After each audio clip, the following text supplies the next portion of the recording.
Naragsak dagiti agladingit. Taliliwaan to ida iti Dios. Uray dagiti tarakan tayong aso kat makarik na damat ti panagladingit. Iti tsimpo iti panakaisina iti uken dagiti inada agtaguog damat nga agsangit da ipukaw da iti panagladingit iti panakaisina da. Uray dagiti manok kasi matlang ada iti ipakita da nga agladingit damat lang. Gabusta karkaron og saksakit da kat may sada kat feeling da kat kakaasik ang pimpiman da.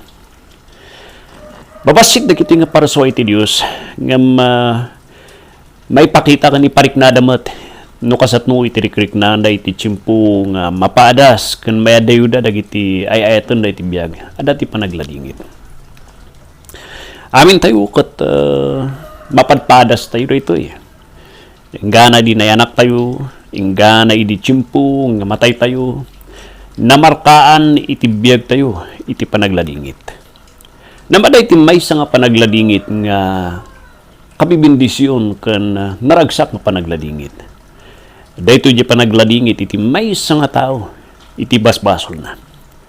Dahito di tsimpo ko na iti Biblia, iti Matthew chapter 5 verse 4 nga nagasat o mas kayat ko di sa nga naragsak iti maysa nga tao nga agladingit anya ti pagladingitan na anya ti nagasat anya ti gasat anya ti ragsak ijay panagladingit jay agladingit isuna iti basol na ada ti agladingit tayo gapusta makirik na tayo dagiti kakadwa tayo nga mawadpadas iti biag agladingit tayo gapusta makarikrik na tayo iti padas. Makarikrik na tayo iti panagladingit gapus iti di ko na tayo nga palalo nga ragragsakmat lang. Idi tsimpo nga namuan ni Josep nga si bibiyag pelang ni amana palalo ti panagladingit na. Nga naragsak ladingit nga gapus iti palalo nga ragsak mo nananoawanon ni amana. Adamot ti ko na tayo nga panagladingit gapus iti panagbabawi. Ken dadagsen iti gapusta na amiris na iti sitwasyon na ti sangwanan iti Dios. Iti Matthew chapter 5 verse 4 kat dijay iti panagladingit nga ibagbaga nga kabibindisyon kan kararagsak. Aging gana iti maysa nga tao kat han nga ang agladingit isuna. Han nga sincero ti panagsagit. Kat kung sawan di nagtao iti puso dayto nga dadagsan. Mabalin mo't nga agsangit-sangit iti maysa nga tao nga kuna na nga mamatin isuna ng madamdama kat agsubsublimanan iti basol hanga pudpudno nga panagladingit iti pudpudno nga panagladingit kat aday panang amiris na iti sangwanan iti Dios nga isuna kat nagbasol nga kasapulan natin mangisalakan na nga kasapulan na ken hana kaya nga isalakan iti bagina nga ureno niya ti kastana kat hana kaya nga isalakan iti bagina. Dati nga panagladingit ket bunga iti panakaamon no sino iti Dios iti biag na. Nga iti Dios nga daytoy ket Dios nga nasantuan.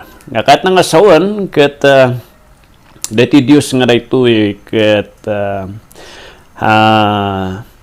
haan nga basta-basta nga masligan. Nga nakita na ti bagina nga adayo na iti Dios nga awan iti bukod kan awan iti aramid na nga mangyasideg kanya na iti sangwanan na dayto nga Dios nga nakita na dayto nga Dios nga isuna ket kalaban iti Dios nga isuna ket he is called the children of God's wrath. Agurura iti panang ibukbuk iti pungtot kanungat iti Dios kanya gapusta muna nga iti amin nga da kanya na kat awan pulos ti kabalan na dati nga panagladingit kat bunga iti panakaawat iti grasya iti Dios nga daytoy nga Dios nga ure adayo isuna nga daytoy Dios nga daytoy kat haan nga basta-basta nga masiligan dati panagladingit nga daytoy ket bunga matlang iti panakamu nga daytoy nga Dios ket nayat kan mga akseptar Nga dito nga Dios kat nangita diti pamayaan tapno iti tao kat akseptaran iti Dios. Nga pakawanon iti Dios. Kuna iti sa ti Apo nabindisyonan naragsak iti maysa nga tao nga agladingit. Nga naamiris na nga isuna kat pulos ti kabalan na kat hana kaya nga salakan ti bagina, naamiris na nga iti Dios kat adayo kanya na nga iti Dios kat han nga maluko dusa iti Dios isuna. Nga dito nga Dios kat adamat iti Dios diti adan mo ti kapanunutan kandik na nga naparabor isuna. Dito iti maysa nga kasapulan iti maysa nga tao tapno ito diti Apo iti liliw. Anya dito nga liliwa nga ibagbagana. Dahito iti liliwa, iti pamakawan. Dahito iti liliwa, iti panangaksiptar, iti sanguanan iti Diyos. Saritaan na dito, may panggap ti panakaisalakan kadwa. Saritaan na dito, nga kahit mo kadi, nagbibiro ka kadi, iti pudpudno nga panangaksiptar, iti Diyos kanyam. Kahit mo kadi nga pakawanan na ka iti Diyos. Kahit mo kadi nga aksiptaran na ka iti Apo, iti presensya na. Kan isimpana iti relasyon mo kanya na. May salang ti kasapulan nga ramidan iti tao. Isangit na iti sangwanan iti Dios nga admitaran na nga isunak at managbasol. Hanlang aluwa, sumurot iti puso kan panunot. Nga admitaran na nga managbasol isuna. Nga iti Dios mabutang isuna ti ukom iti Dios. Adayu iti Dios kanya na. Hana kahit na nga maisina da iti nga Dios. Kat agtalak isuna iti parabor iti Dios nga inarami na di krus ti Kalbaryo babaan kini Kristo Jesus. Dijay iti aramidan iti tao. Kapsat, inaramin mo ka di dijay. Sincero ka di nga nagapu iti puso. Nga nagsangit ka. Nga insangit mo iti basol mo iti sanguan iti Dios. Agingganhan mo nga isangit dita kapsat. Awan ti pudpudno nga panaka-akseptar pamakawan iti sangwanan iti Dios. Nagadu iti mo awat iti sangwanan iti Dios. Dati panagsangit nga dito kat bunga ti panakakonbiktar. Panakalungom nga nakonbiktar ti puso kan panunot. There is a problem tatay iti pa iti mangibagbaga nga isudakat na isalakan. Adu dagiti kunada nga inmawat nam awan ti pudno nga panagsangit. Haman siguro nga nagsangit ti matam, ti luwa nga literal. Nung nagsangit ka nagagad iti riknam iti sao ti Diyos, nakumbiktar ka. Nga di jay ti bunga ti putpudno, nga panakakonbiktar iti baso, nga nalukatan ti kapanunutan, kasapulak ti mangisalakan. Nagadutot tayo iti agkat-kataw lang, may panggap iti panangawat. Nga gapos lang ti butbutong da namawan iti sincero nga nagtaon ti panaglading iti puso da nga isuda kat nagbasol na ti sangwanan ti Dios. Gapos lang takait na nga matarayan iti impyerno.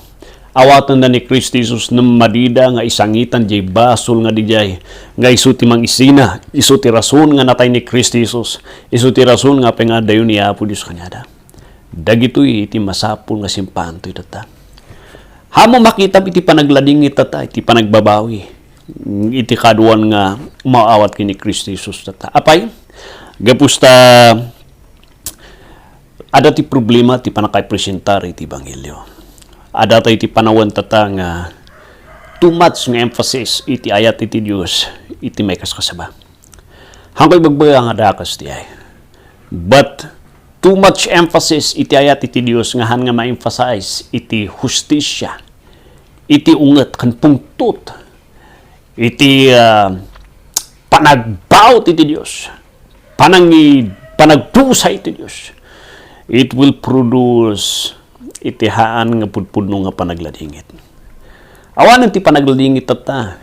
Iti mangibagbaga nga adu nga pagbaga na nga Kristiyano da. Amoy na pay gapusta iti pulpito kan nagiti mangas kasabat at katapnoan dati kinatakrut. Kinatakrut nga baka no ibagada iti basol.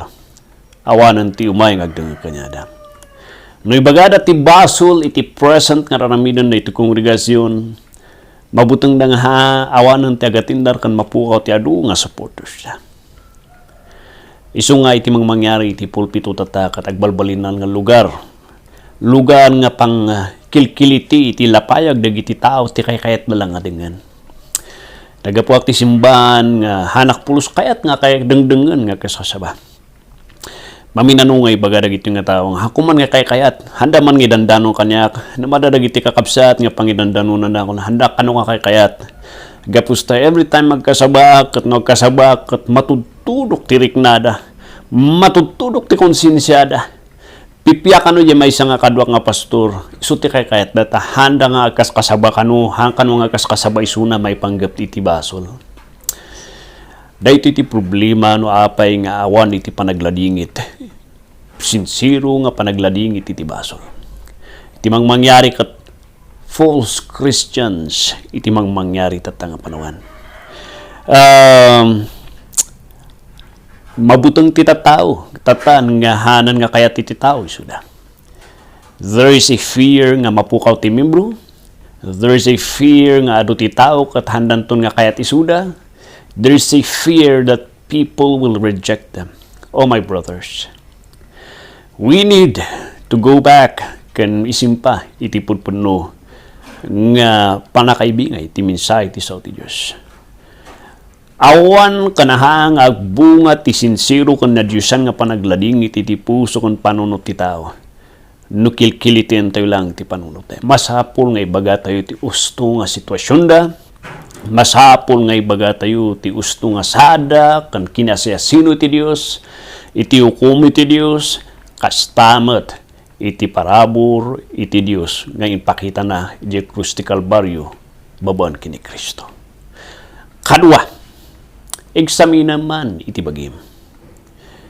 Kitam kadi iti tiyempo nga kunang mga inawat mo ni Kristo Jesus. Kunak kada kayo tinapalabas. Umababot nga namin 40 plus nga kunak nga inawat ko ni Kristo Jesus iti biyag ko. Ulit-ulit nga awatan isuna. Gapusta makitkitak ti bagi katawan panagbalbalyo na. Awan ti pudpudno nga panagladingit iti basol ko. Ingga na di tiyempo nga nakita kiti bagi ti sangwanan iti Diyos. Luklok ko kiti Diyos. Kung kunak nga awatak lang isuna, nga mahako kaya nga isangitan nga guran iti basol iti biyag ko. Nabayag nga luklukok iti apo kat kunak piman kanya na apo Diyos pakawanak. Nagudgud iti riknak iti nakinangag ko nga minsay iti sao ti apo. Iti panang luklukok ti bagik, kan panang luklukok ti sangwanan iti Diyos. Sapay kumakabsat, takitamat iti bagim ti sangwanan iti Diyos. Igsaminam man di tiyempo nga inawat mo ni Kristo Jesus nga manubot kan magisalakan mo. Pudpudno ka di ay. Nagladingit ka di. Nga nakitam ka naamiris mo. Nga linukatan ni Apo iti matam nga naamiris mo. Nga sikakat managbasol. Nga madusa ka. Iti sangwanan iti nalintag nga Diyos. Nasantuan ka nalintag nga Diyos.